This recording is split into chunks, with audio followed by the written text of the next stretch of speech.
परेशान रहते हैं। क्यों? क्योंकि इन्होंने पैसे को शरीर से नहीं पकड़ा, इन्होंने पैसे को मन से पकड़ लिया है। और कहता हूं कि मन से भगवान को पकड़ना, संसार की हर वस्तु को अपने शरीर से पकड़ना, शरीर से कुछ भी पकड़ लो, पर मन भगवान के चरणों में, उनके चरण पकड़ने के लिए। इसलिए बाहर से आप संसार को पकड़ के रखो, पर भीतर से भगवान से जुड़े रहो। बाहर से व्यवहार कुशल बनो और भीतर से भगवत भक्त बनो। और हम लोग उल्टा करते हैं, हम लोग भीतर से संसार में जुड़े हैं और बाहर से भगवान की पूजा पाठ आरती इत्यादि हम दिखावा भी कर लेते हैं, है ना। इसलिए कपट रहित जीवन हो। भगवान पूतना को देखकर नेत्र बंद करते हैं, क्योंकि कपट भरा है। पूतना ने श्याम सुंदर को उठाया, स्तनपान कराया, थोड़ा सा जहर था, जहर भगवान को पिलाया, भगवान ने जहर पिया, दूध पिलाया, ठाकुर जी ने दूध पिया, जहर खत्म, दूध खत्म। अब पूतना के प्राण बचे, भगवान पूतना के प्राण पीने लगे। पूतना चिल्लाई, बालक छोड़ दो, छोड़ दो। भगवान बोले, मौसी जी हम जल्दी से पकड़ते नहीं हैं, और पकड़ लेते हैं तो फिर कभी छोड़ते नहीं हैं। यहाँ पकड़ने की भरपूर व्यवस्था है, छोड़ने की व्यवस्था नहीं है। भगवान कभी किसी को छोड़ते, एक बार एक तो भगवान पकड़ते नहीं, और पकड़ लें तो टेढ़े टांगे वाले तेरे महिमा निराली। ये टेढ़ी टांग वाला कन्हैया जिसको पकड़ता है, एक तो जल्दी पकड़ते नहीं है, और पकड़ लें तो जल्दी से छोड़ते नहीं है। पूतना के स्तन पकड़कर भगवान ने जब दूध पिया, भगवान ने पूतना के प्राणों को पी लिया। पूतना धड़ाम से गिरी। पूतना का भगवान ने पूतना की वह गति की जो मां कौशल्या, मां यशोदा की। भगवान ने पूतना और अपनी मां पर कोई अंतर नहीं समझा। ये भगवान की दृष्टि, भगवान के प्यार करने में भी प्यार है और भगवान के दंड देने में भी प्यार है। भगवान राम ने दशरथ जी को जो गति प्रदान की, वही गति रावण को प्रदान की।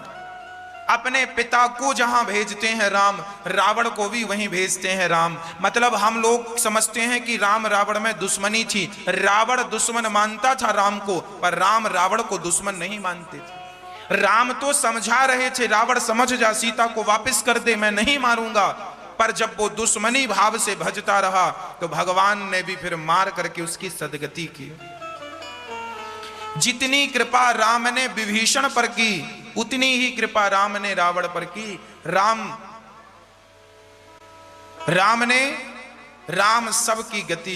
एक बार कोई भगवान की शरण में चला जाए, कितना भी पापी हो, सन्मुख हो ही जीव मोहि जबहि, जन्म कोटि अघनासहि तबहि, उसी क्षण तत्क्षण भगवान की प्राप्ति हो जाती है, ईश्वर की प्राप्ति हो जाती है। भगवान ने पूतना का उद्धार किया है। पश्चात भगवान श्री कृष्ण को मारने के लिए शकटासुर आए हैं, और शकटासुर भगवान को मारने के लिए आए, छकड़े पर बैठे। भगवान ने शकटासुर का उद्धार कर दिया। शकटासुर का उद्धार कर दिया। तृणावर्त आए, तृणावर्त का उद्धार कर दिया। नामकरण संस्कार, नामकरण संस्कार, जब भगवान थोड़ा बड़े हुए तो भगवान का संस्कार हुआ। हमारे सनातन धर्म में 16 संस्कारों की पद्धति रही है। सबसे पहला संस्कार होता है गर्भाधान संस्कार। जिस दिन पिता के द्वारा मां गर्भवती होती है, उस दिन को भी संस्कार कहते हैं। जिसे दुनिया भोग कहती है, उसे हम सनातन धर्म के लोग संस्कार कहते हैं। क्योंकि हमारे यहाँ स्त्री पुरुष का संबंध केवल अपने विषय वासनाओं की तृप्ति के लिए नहीं, बल्कि एक अच्छी संतान को उत्पन्न करने के लिए संपर्क होता है, संबंध बनते हैं, ताकि हम देश को एक ऐसी संतान दे सकें जो देश का कल्याण कर सके, समाज का उत्थान कर सके। जब आप भगवान का भक्त पैदा करने के लिए भोग भोगते हैं तो आपका भोग भोगना भक्ति से जुड़ने से वो भोग भी भक्ति हो जाता है। प्रिय भक्तों, संस्कारवान व्यक्ति सर्वत्र पूज्य होता है और संस्कारहीन व्यक्ति कहीं सम्मान नहीं पाता। इसलिए संस्कार जरूरी है। बिना संस्कारों का जीवन व्यर्थ है। आप भी अपने बच्चों को संस्कार दीजिएगा। सवेरे जल्दी उठने के संस्कार दीजिएगा, सुबह जल्दी स्नान करने के संस्कार दीजिएगा। लघु शंका जाए तो हाथ मुंह धुलने के संस्कार दीजिएगा। आपके बच्चे जब शौच क्रिया, आप सभी से मेरी प्रार्थना है, ये सभी के लिए ज्ञान है, शास्त्रों का उचित ज्ञान। जब आप लघु शंका जाएं, बाथरूम जाएं तो कुल्ला करके और हाथ पांव धुलकर आएं, तब आप शुद्ध माने जाएंगे। और आप जब शौच क्रिया करने जाते हैं तो शौच के बाद तो आपको स्नान करना चाहिए। बिना स्नान किए आप शुद्ध नहीं होते। आप दिन में 2 बार शौच के लिए जाएं तो 2 बार स्नान करें, 3 बार जाएं तो 3 बार करें स्नान। बिना स्नान किए आप बाहर ना घूमें। आप अशुद्ध अवस्था में घूमेंगे, आप अशुद्ध रहेंगे तो अशुद्ध व्यक्ति के अंदर ही संसार की हर गंदगी प्रवेश करती है। कलयुग खोपड़ी में बैठ जाता है। आपके अच्छे विचार, देखिए कुत्ता जब बैठता है ना तो पूंछ से साफ करके बैठता है। गंदी जगह में बताइए क्या आप बैठते हैं? गंदी जगह में तो कुत्ता भी नहीं बैठता। तो गंदे खोपड़ी में अच्छे विचार कैसे आएंगे?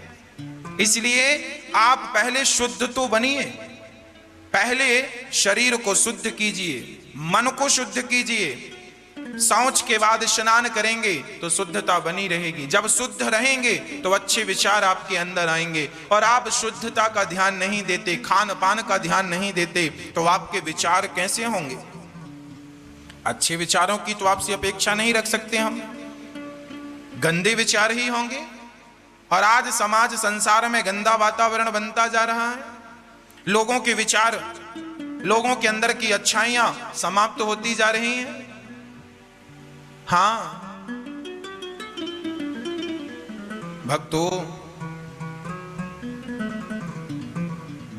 लोग अपने कर्तव्य भूलते जा रहे हैं। आज इस विषम परिस्थिति में हमने सुना, जब 2012 में जब केदारनाथ में त्रासदी हुई थी, बादल फटा, 2012 या 13 की घटना। हमने सुना था अखबारों और न्यूज चैनलों के माध्यम से कि जब केदारनाथ में बादल फटे और वहां पानी आया, हजारों लोग पानी में बह गए। पानी में लोग ही लोग उतरा रहे थे, तैर रहे थे। हजारों लोगों की जानें चली गईं। तभी सुनने में यह भी आया कि कुछ लोग उन लाशों के जेब से पैसे निकाल रहे थे, उन महिलाओं के गले से सोने की चैन उतार रहे थे। मतलब एक तरफ व्यक्ति मर रहा है, बचने के लिए गिड़गिड़ा रहा है, जान बचाने के लिए तरस रहा है, और लोगों को लूटने की मची है। उस समय की घटना मुझे याद है, सो मैंने आपको कही। अभी कोरोना काल में जहां चारों तरफ कोरोना चल रहा है, जिस व्यक्ति को कोरोना हो गया है वो जिंदगी और मौत से लड़ रहा है। पर आज के विषम परिस्थिति में भी हॉस्पिटलों के रेट आसमान छू रहे हैं। एक व्यक्ति का इलाज, एक सामान्य कमरे का आज रेट हॉस्पिटलों में 50,000 पर डे रखा गया है। हमारे परिचित के एक सज्जन भर्ती हैं, उनके एक दिन का किराया 50,000 है। और हमारी उनसे बात हुई तो उन्होंने कहा यहां कोई देखने भी नहीं आता, सिर्फ ऑक्सीजन लगा है, कई बार वो भी बंद हो जाता है, केवल ऑक्सीजन लगा है और उस कमरे में हम पड़े हैं, उसका 50,000 रुपए किराया लिया जा रहा है। कोई अपनी जिंदगी और मौत से जूझ रहा है और किसी को पैसे कमाने की पड़ी है, कमा लो। संकट आया, लूट लो, जितना लूटना है लूट लो। इंसानियत समाप्त हो गई।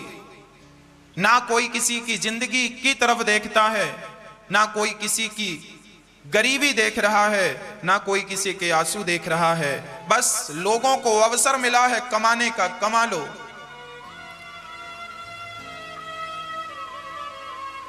हम तो केवल यही प्रार्थना करते हैं कि देखो, किसी भी हाल में हमें अपने संस्कार नहीं भूलने चाहिए। इंसान का धर्म है इंसान के काम आना। जो व्यक्ति, जो इंसान के काम ना आया, अपनों के काम ना आया, वो इंसान किस काम? पैसों का क्या करोगे? बांध कर ले जाओगे? कौन ले गए बांध कर? कि तुम तैयारी कर रहे हो बांध कर ले जाने की? बांध कर आज तक कोई नहीं ले गया, तुम भी नहीं ले जाओगे।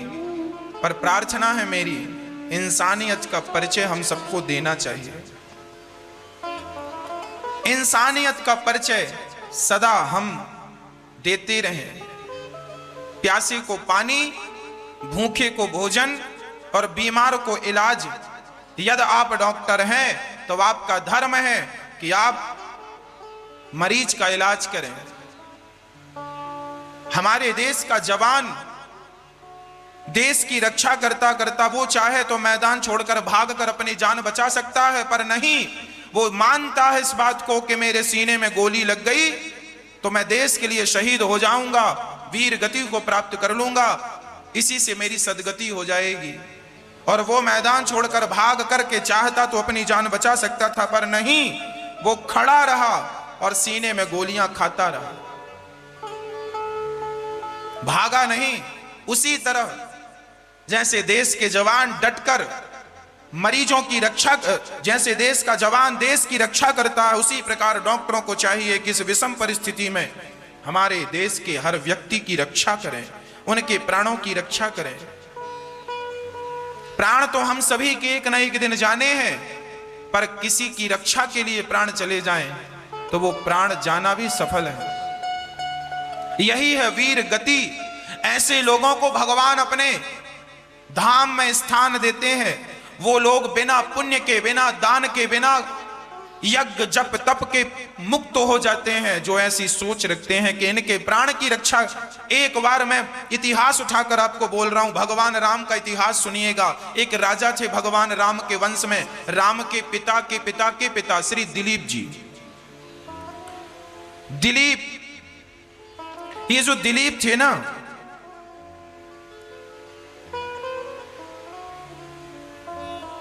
ये दिलीप जो थे, इनके कोई संतान नहीं थी। ये रघुवंश का इतिहास बोल रहा हूं। राजा दिलीप के कोई संतान नहीं थी। गुरुजी से कहा, वशिष्ठ जी से, गुरुजी मैं क्या करूं? तब दिलीप जी से गुरु वशिष्ठ ने कहा, जाओ तुम गऊ की सेवा करो। यदि गाय की सेवा करोगे तो तुम्हें संतान होगी। ठीक है गुरुजी। एक गाय गुरुजी ने दे दी, जाओ ये गाय है। अब दिलीप स्वयं उस गाय को चराने ले जाते और गाय को नहलाते, गाय के चरण दबाते, गाय की सेवा करते राजा दिलीप। एक दिन जंगल में ये गाय चराने गए और राजा दिलीप एक पेड़ की छांव में बैठ गए और गाय चरती चरती जंगल में जरा अंदर चली गई कि वहां एक शेर आ गया और शेर गाय पर झपट्टा मारा और गाय को उसने पकड़ लिया। गाय चिल्लाई, राजा दिलीप दौड़े और दौड़ करके खड़े हो गए, शेर गाय को छोड़ दो। शेर ने गाय को छोड़ दिया। शेर ने कहा, राजन ये मेरा शिकार है, मैं भूखा हूं, मैं इसे खाऊंगा जरूर। दिलीप ने कहा, ना, जंगल में और पशु हैं, आप उनको क्यों नहीं खा लेते? ये हमारी गाय है, हम इसकी रक्षा करते हैं। शेर ने कहा आज मुझे कोई शिकार मिला नहीं, मैं भूख से मर रहा हूं, मैं इस गाय को खाऊंगा। शेर ने फिर उसकी गर्दन पकड़ ली। दिलीप ने कहा शेर मैं तुम्हें मार डालूंगा। शेर ने कहा वाह, हमारा अपराध, आप राजा हो, ये बताओ हमारा अपराध क्या, हमें क्यों मारोगे आप? हम शेर हैं और भूखे को भोजन मिल जाए तो क्या उसे आप मार दोगे? दिलीप ने कहा अब धर्म संकट है, अब क्या करें? शेर ने कहा हम गाय को छोड़ सकते हैं यदि हमें कोई और किसी का मांस मिल जाए तो। अब उस जंगल में और कोई नहीं था। तब दिलीप, वो गैया दिलीप की तरफ बड़ी प्रेम की दृष्टि से देख रही थी, मानो वो गाय कह रही थी कि मेरे प्राणों की रक्षा करो। तब दिलीप ने कहा ठीक है, क्या मुझे खा लेने से तुम्हारा पेट भर जाएगा? शेर ने कहा हाँ, मैं तुम्हें खा लूंगा तो भी मेरा काम चल जाएगा, मैं गाय को छोड़ दूंगा। तो दिलीप ने कहा ठीक है, तुम गाय को छोड़ दो और मेरा मांस खा लो। एक राजा, समझिएगा, एक सम्राट राजा जिसके वश में सारी पृथ्वी थी, उसने कहा एक गाय की रक्षा करने के लिए उन्होंने अपनी बाजी लगा दी कि नहीं? ये इतिहास के पन्नों में, हमारे ग्रंथों में ये कथा दर्ज है। क्या किया? राजा दिलीप ने कहा आप मेरा मांस खा लीजिए। शेर आया और राजा की गर्दन पकड़ के, जो सामान्य व्यवहार शेर करता है, वो गर्दन पकड़ के मरोड़ने लगा। राजा दिलीप ने कोई उत्तर नहीं दिया। जबकि चाहते तो वो अपने प्राणों की रक्षा करने के लिए तलवार चला सकते थे, पर नहीं, उन्होंने वचन दे दिया ये वही दिलीप हैं, दशरथ जी के पूर्वज हैं, ये प्राण जाए पर वचन न जाए। अरे एक राजा मरने को तैयार हो गया। जब गर्दन पकड़ के मरोड़ना चाहा शेर ने, तब उस गाय के अंदर से स्वयं भगवान नारायण प्रकट हो गए। वाह दिलीप, तुम्हारी गैया सुरक्षित है, आज हम ही तुम्हारी गैया बनकर तुम्हारी परीक्षा लेने आए हैं। तुमने एक गाय के लिए अपने प्राणों को भी संकट में डाल दिया। आपके जैसा दयालु राजा हमने नहीं देखा। बताओ तुम्हें क्या चाहिए? राजा ने कहा महाराज हमें संतान नहीं है। तब दिलीप जी के यहां संतान हुई। हां, और जब दिलीप जी के यहां संतान हुई, इन्हीं के पुत्र हुए हैं रघु, जिनके नाम से रघुवंश चला है ना। ये दिलीप उच्च कोटि के राजा थे। कहने का अर्थ यह है, ये हमारे ग्रंथों की कथाएं हैं। ऐसा हुआ है कि किसी की रक्षा के लिए अपने प्राण का बलिदान दे देना। बस भक्तों, हम आज ये कोरोना जैसी विषम परिस्थिति में हम एक दूसरों का सहयोग करना ना भूलें। हम इंसानियत का परिचय देना ना भूलें। सब प्रकार से सबकी हम मदद करें और भगवान से प्रार्थना करें, हे प्रभु जल्दी से ये बुरा वक्त, कोरोना जैसी महामारी जल्दी से समाप्त हो जाए और फिर सबके जीवन में खुशहाली हो, आनंद हो, सुख हो।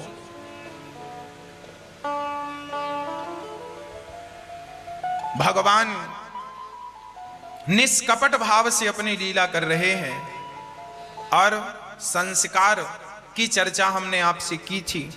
सो संस्कार कभी मत भुलाइएगा। बच्चों को ऐसा संस्कार दीजिएगा कि बेटा तुम बड़े से बड़े पद में जाना, देश के लिए बड़ा सा बड़ा काम करना, पर कभी किसी के साथ गलत ना करना, भ्रष्टाचार ना करना, पापाचार ना करना, दुर्व्यवहार ना करना, किसी से ऐसा शब्द ना कह देना कि उसे बुरा लग जाए। जानते हो, आज मैं एक बात पर चिंतन कर रहा था सुबह सुबह। आज मेरे दिमाग में एक बात आई और मैं सोचा कि मैं आपसे वो बात शेयर करूंगा, आपसे जरूर कहूंगा। आज मेरे अंदर एक बात आई, मैंने सोचा कि आज मैं आप लोगों को एक नई बात बताऊंगा।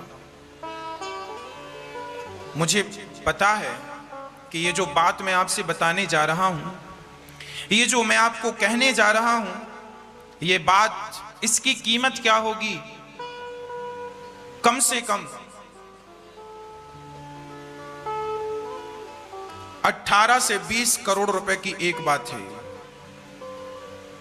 है ना? 18 से 20 करोड़ रुपए की, आज मैं 20 करोड़ रुपए की एक बात आपको कहने जा रहा हूं। इसकी कीमत, आज तक मैंने इतनी महंगी बात आपसे नहीं की, आज पहली बार मैं 20 करोड़ की बात आपसे कहता हूं। बात ऐसी है, ये बात आपकी समझ में आ जाए और आप इसे फॉलो कर लें तो समझ लेना कि आपके पास 20 करोड़ प्रॉपर्टी है, 20 करोड़ की संपदा है। वो बात यह है कि हम आज और आज से लेकर हमेशा, हम जब भी किसी से बात करें तो हम यही सोचकर बात करें कि हमारी इनसे आखिरी बातचीत हो रही है। जब हम ये सोचकर आपसे बात करेंगे कि हमारी आपसे आखिरी बातचीत हो रही है, तो हम आपसे गलत बात नहीं करेंगे। हमें पता चल जाए कि हमारी आपसे ये आखिरी बातचीत है, तो हम आपसे क्या गलत बात करेंगे? क्या आप हमसे गलत बात करोगे? जब भी आप अपनों से बात किया करें, जब भी आप किसी से बात किया करें, तो माइंड में ये बात सेट कर लें कि ये हमारी और आपकी आखिरी वार्ता है। इसलिए इस बात में ऐसी बात कर लो, ऐसी आत्मीयता से बात कर लो, ऐसे प्यार से बात कर लो कि उस व्यक्ति के जाने के बाद ये ना कहना हो हमने ये क्यों कह दिया था और ये क्यों ना कह सके। किसी पता नहीं इस समय कौन आज है और कौन कल नहीं रहेगा, इसकी कोई गारंटी नहीं है। इसलिए आप ऐसी बात किया करो। और ये बात हमेशा के लिए याद रखना, आज से आप अपना व्यवहार बदल दीजिए। प्रत्येक व्यक्ति से ऐसी बात करो कि ये आपके जीवन की आखिरी बात। बहुत प्यार से मिलो, बहुत प्यार से बात करो। ऐसा कोई शब्द ना कह देना कि उसके हृदय को घात पहुंचा दे, कष्ट दे दे। शब्द संभाल के बोलिए, शब्द के हाथ ना पाओ। एक शब्द औषधि करे और एक शब्द करे घाव। अरे भैया, जब दुकान खुलती है तभी पता चलता है कि दुकान हीरे की है या कोयले की। जब आपकी जिह्वा खुलती है, जब मुंह खुलता है, तो ही पता चलता है कि आप कितने संस्कारी हैं। इसलिए आप अपने अच्छे संस्कारों का परिचय अपनी वाणी से दीजिए। सबका दिल प्रसन्न कीजिए, किसी का दिल ना दुखाइए। कोई हमें गालियां भी दे रहा है तो हमें ये समझ के चुप हो जाना है कि हमारी और इसकी ये आखिरी मुलाकात है। यदि इसकी प्रसन्नता गाली देने में है तो चलो, हमें गाली देकर आप अपना हृदय प्रसन्न कर लो। हमें पता है कि हमारी और आपकी आखिरी मुलाकात है। इसलिए गाली देना चाहते हो ना, सो गाली दे दो। इसलिए कहता हूं, प्यार से रहो, मिलजुल के रहो, किसी से नफरत ना हो, किसी से घृणा ना हो। आज के बाद आप किसी से बात करेंगे, अपने दोस्त से, अपनी पत्नी से, अपने पति से, अपने परिवार से, अपने किसी भी सदस्य से आप बात करेंगे, बहुत मीठी बात करेंगे, बहुत प्यार से बात करेंगे, अच्छे शब्दों का प्रयोग करेंगे। ये सोचकर बात करेंगे कि बस ये आखिरी बात। ये याद रखना है।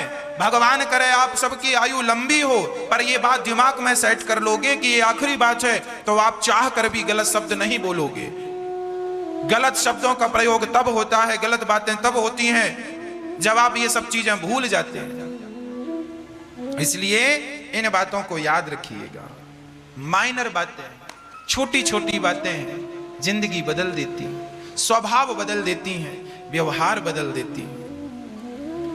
दो बातन को भूल, ये बात गोस्वामी तुलसीदास जी ने भी वर्षों पहले लिख दिया है। दो बातन को भूल मत, जो चाहे कल्याण। नारायण एक मौत को, दूजे श्री भगवान। मौत को याद रखो और भगवान को याद रखो। पता नहीं मौत कब आ जाए, इसलिए सबके साथ अच्छा व्यवहार करो। और भगवान का चिंतन इसलिए करो, पता नहीं मौत कब आ जाए। कर पाए ना कर पाए, इसलिए हर श्वास में भगवान का चिंतन हो, हर बात अच्छी हो, बुरी बात ना हो।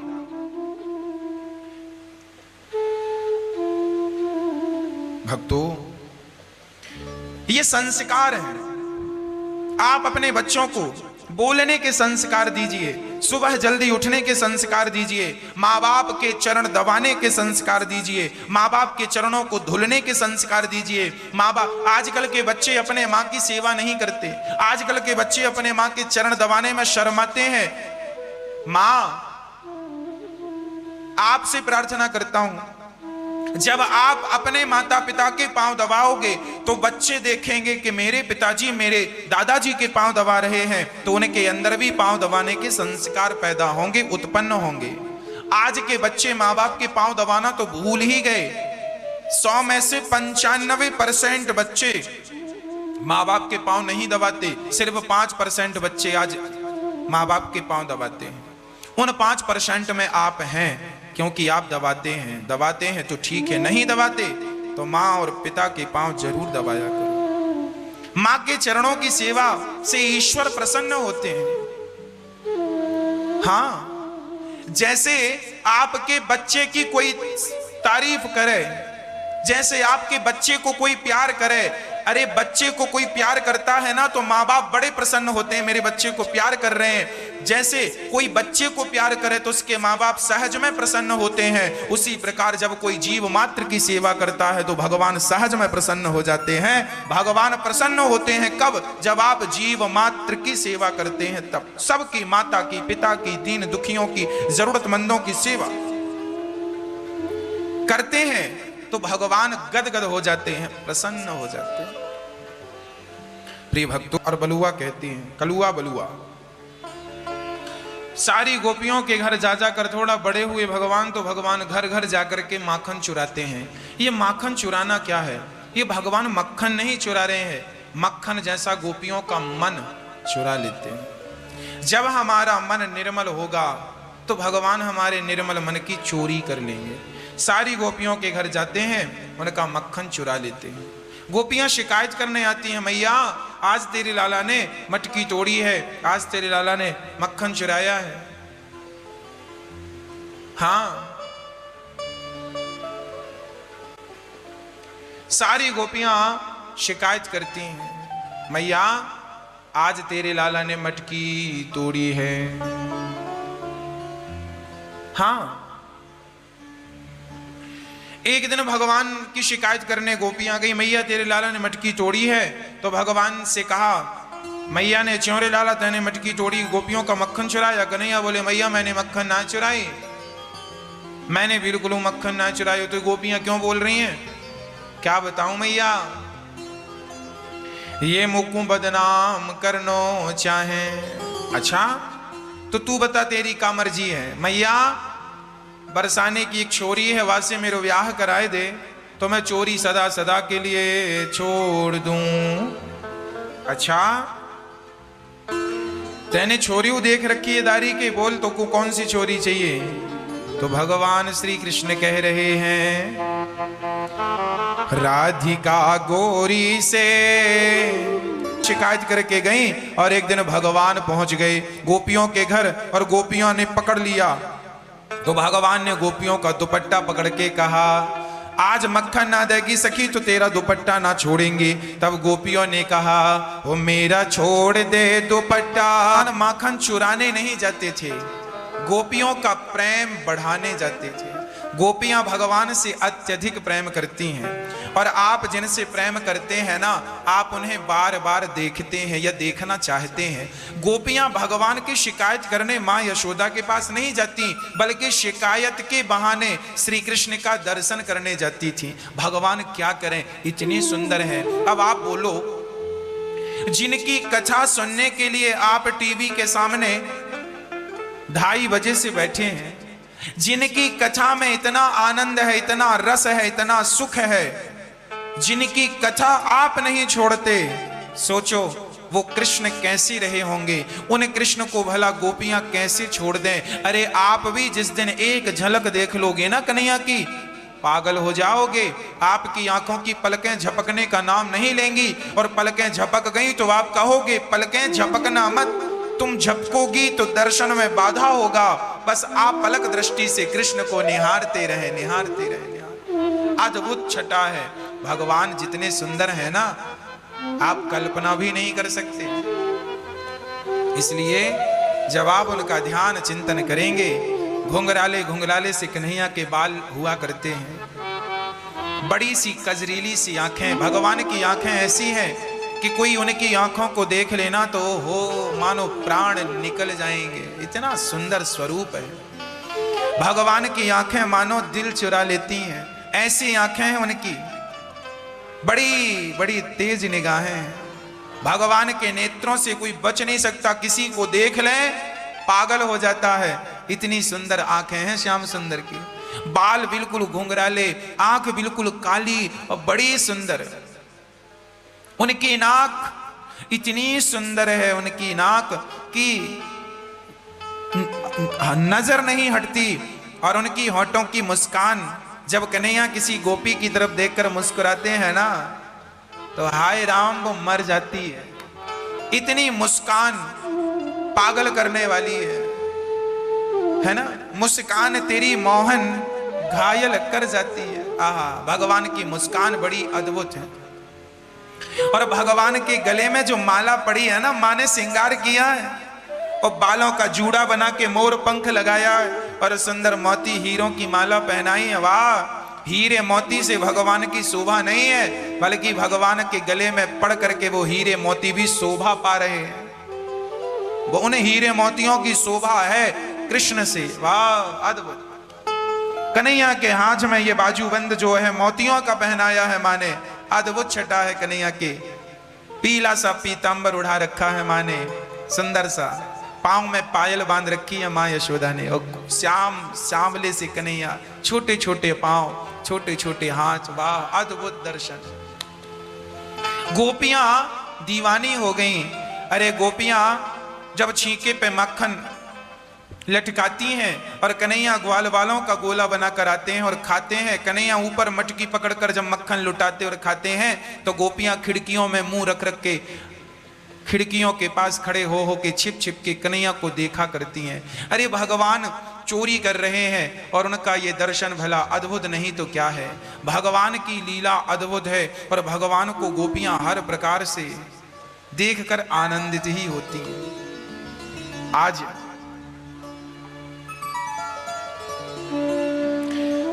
भगवान श्री कृष्ण जब गोपियों का पावन दर्शन भगवान ने किया, उसके बाद एक दिन भगवान ने मिट्टी खाई। मैया बोली, च्योरे लाला तेने माटी खाई है? कन्हैया बोले, मैया मैं माटी क्यों खाऊंगा, चल मुंह खोल। मुंह खोल कर दिखाया तो मिट्टी नजर तो नहीं आई, पर मां यशोदा ने सारा ब्रह्मांड, सारा संसार, दो इतने से मुख में इतना बड़ा ब्रह्मांड देख लिया। मानो भगवान श्री कृष्ण ने आज मुंह खोलकर मां को नहीं, मुंह खोलकर आपको और हमें दिखा दिया कि देखो, जिस कृष्ण को तुम सामान्य प्राणी समझ रहे हो वो भगवान है। भगवान कृष्ण की कई बार ये लीलाएं देखने में आई, ग्रंथों में मिला। कोई ये ना समझे कि ये सामान्य प्राणी है, वो भगवान है। भगवान लीला कर रहे हैं। सारी गुणों से संपन्न भगवान के इतने से मुख में ब्रह्मांड है। भगवान कर्तुम अकर्तुम अन्यथा कर्तुम सर्व सामर्थ्य भगवान है, कुछ भी कर सकते हैं। भगवान ने सब कुछ दिखाया। मैया हतप्रभ रह गई, आश्चर्यचकित रह गई। क्या करती मां? मैया तो मुंह देखती रह गई। थोड़ी देर बाद कन्हैया ने कहा, मां क्या हुआ? मैया बोली, लाला ये सच है जो मैंने देखा। कन्हैया समझ गए कि मैया मोकू भगवान समझ में लग जाएगी, हल्ला मचा देगी कि मेरू लाला भगवान है। तो भगवान ने माया से ऐसे किया कि मैया ने जो देखा सब भूल गई।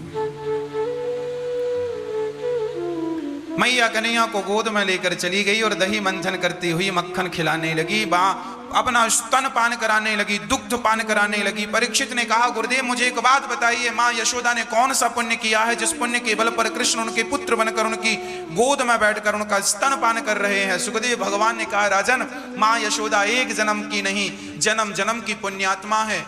पिछले जन्म में ये धरा नाम की स्त्री थी, इनके घर में कुछ संत आ गए, उस समय इनके घर में अन्न का दाना नहीं रहा। संतों को भोजन कराना है और घर में अन्न का दाना नहीं है, घर से भूखा कैसे जाने दें। संतों से कहा आप स्नान कीजिए, हम भोजन की व्यवस्था करते हैं। धरा पास में एक सेठ जी रहा करते थे, उनसे कहती है मैं जंगल की लकड़ियां बेचकर आपका सारा पैसा चुका दूंगी। सेठ जी मुझे कुछ धन की आवश्यकता है। सेठ जी ने कहा धन ले लो, पर बदले में कुछ गिरवी रखना पड़ेगा। धरा ने कहा भैया कुछ गिरवी रखने के लिए होता तो हम आपसे उधार क्यों लेते, बेच ना देते। हमने अपने सारे जेवर सारा धन बेच करके सारा कुछ खर्चा करके हमने संतों की सेवा की है। हमारे द्वार से आज तक कोई भूखा नहीं गया, बस ये समझ लीजिए। वो सेठ ने कहा तो कुछ तो देना पड़ेगा। धरा ने कहा कुछ नहीं है। धरा की सुंदरता देखकर वो व्यक्ति लट्टू हो गया और बोला तुम बहुत सुंदर हो, यदि तुम्हारे ये स्तन मुझे मिल जाए तो मैं इसके बदले तुम जितना धन कहो उतना धन दे सकता हूं।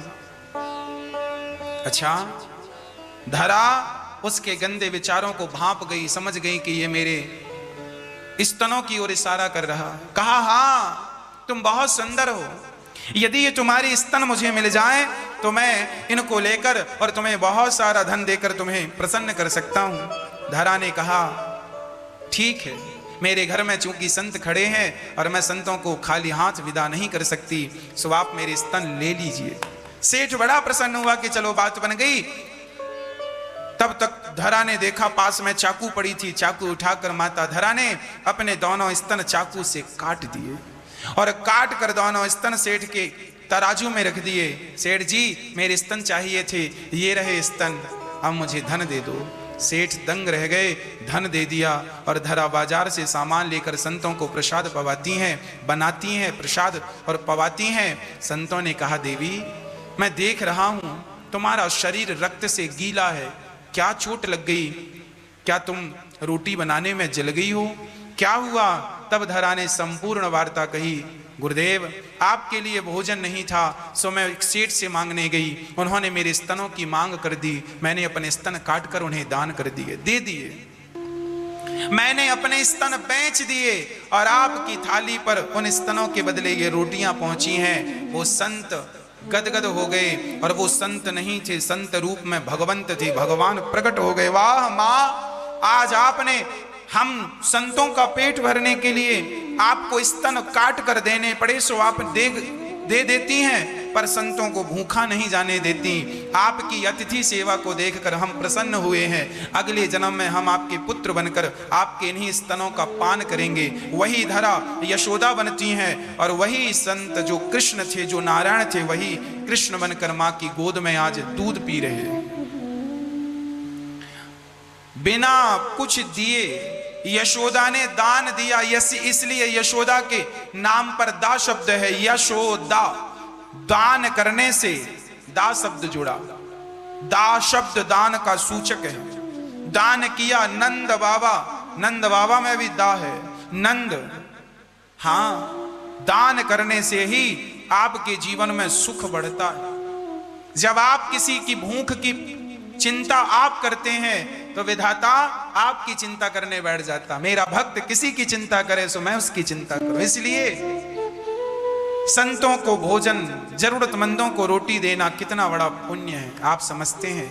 इसलिए और इस कोरोना जैसी महामारी के समय, विषम परिस्थिति में जहां व्यक्ति दो दो वक्त की रोटी को तरस रहा है, उस समय आप किसी का सहयोग कर देंगे। यहाँ गौरी गोपाल अन्न क्षेत्र चलता है, जैसा कि आपने देखा, हजारों लोग रोज भोजन करते हैं। आप भी इस अन्न क्षेत्र से अपने आप को जोड़ सकते हैं और ये पुण्य करने का एक अवसर है, मत गवाइएगा। जरूरत में किसी के काम आना, इससे बड़ा पुण्य कुछ नहीं है। जमाने में बिजनेस व्यापार में लोग इन्वेस्ट करते हैं, आज पुण्य करके अपने धन को बढ़ा लो, पुण्य में इन्वेस्ट करो, यही है पुण्य की वृद्धि। हाँ प्रिय भक्तों, मां यशोदा का चरित्र सुनकर परीक्षित गदगद हो गए।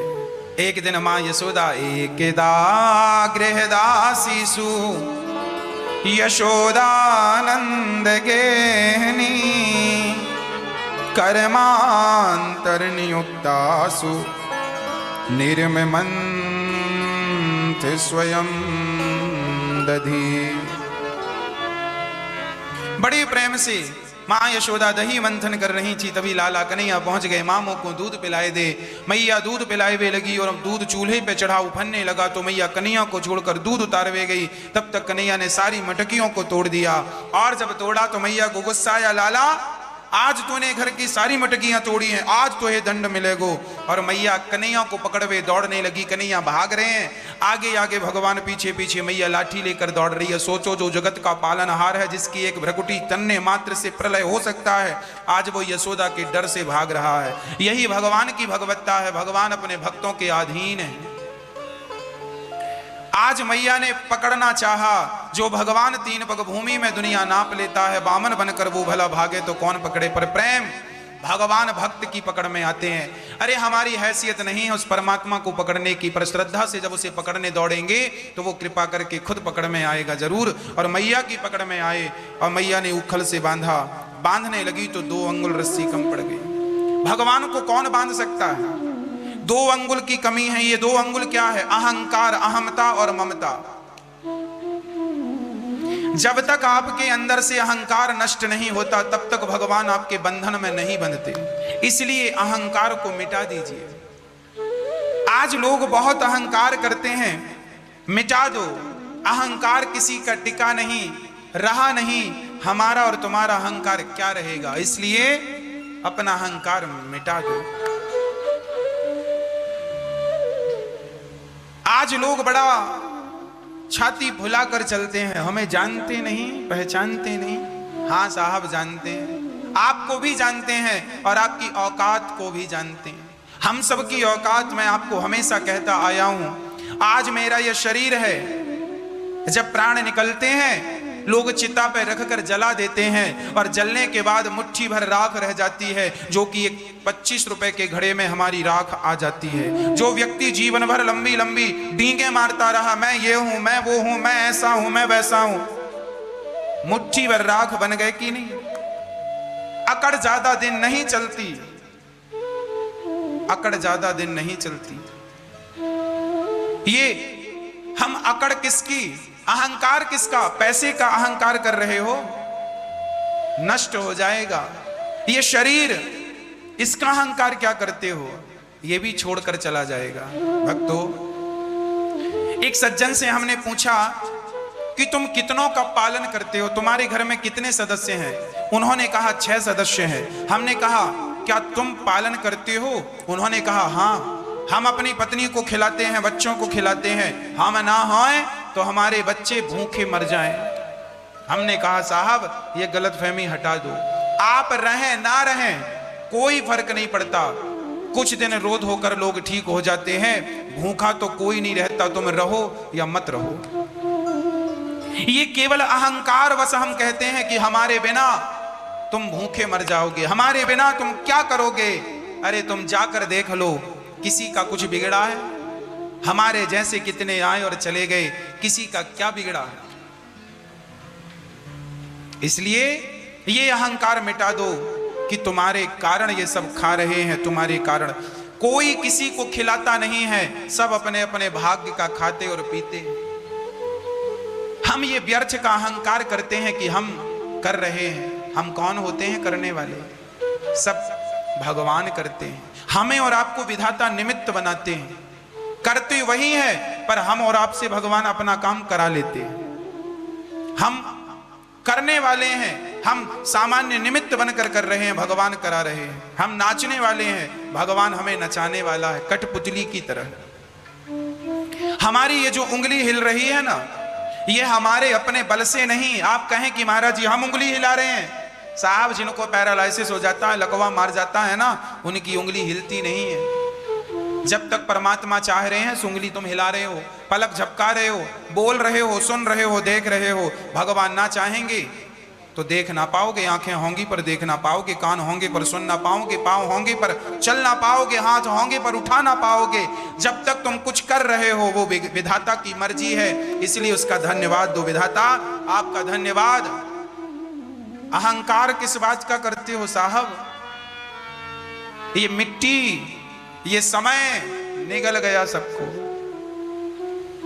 एक दिन हम राख की ढेरी बन जाएंगे।